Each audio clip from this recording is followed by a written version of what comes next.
सच में ऊर्जा की तरह गठीले और आकर्षण फिगर वाली हो जाए तो मज़ा ही आ जाएगा।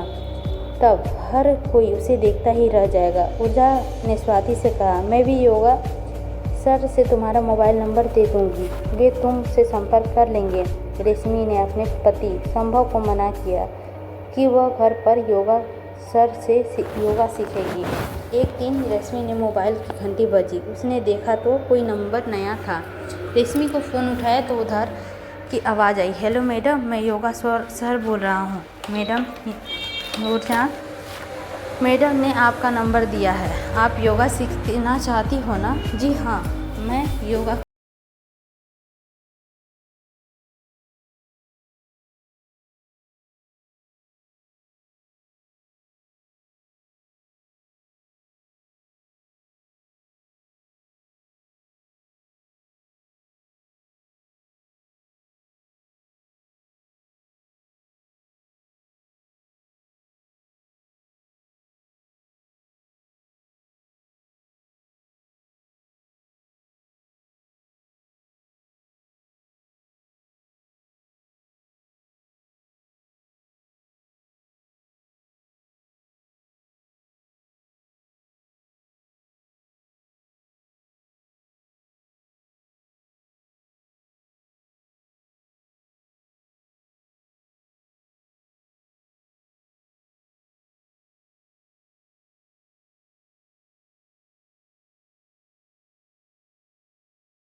मानसिक संतुलन बिगड़ा रहा।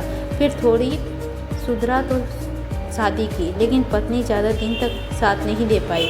घर बार छोड़कर चली गई और किसी के साथ घर बसा लिया। फिर काफ़ी दिनों तक इलाज के बाद ठीक हुआ तो योगा सिखाते सिखाते योगा सर बन गया। खुद सीखते सीखते तब किसी योगाचार्य के माध्यम से दिल्ली आ गया।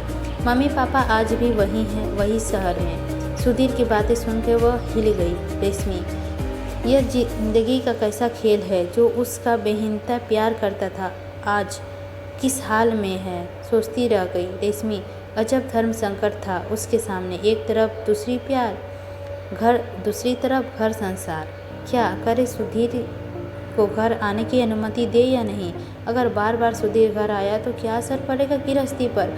माना कि किसी को पता नहीं चलेगा कि योगा सर के रूप में सुधीर है, लेकिन कहीं वह खुद कमज़ोर पड़ गई तो उसके 2 छोटे छोटे बच्चे हैं, गृहस्थी जैसे बिखर ही जाएगी। उसने तय किया कि वह सुधीर को योगा सर के रूप में स्वीकार नहीं करेगी, कहीं दूर चले जाने को कह देगी इसी वक्त। देखो सुधीर, मैं तुमसे योगा नहीं सीखना चाहती, नहीं बन पाएंगे। सुधीर ने लगभग गिड़गिड़ाने अंदाज से कहा, नहीं सुधीर, मैं ऐसा कोई काम नहीं करूंगी जिससे मेरी गृहस्थी, मेरे बच्चे पर असर पड़े।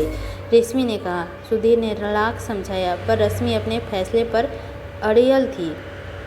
सुधीर बेचैन हो गया। सालों बाद उसका प्यार उसके सामने था, लेकिन वह उसको की बात स्वीकार नहीं कर रहा था।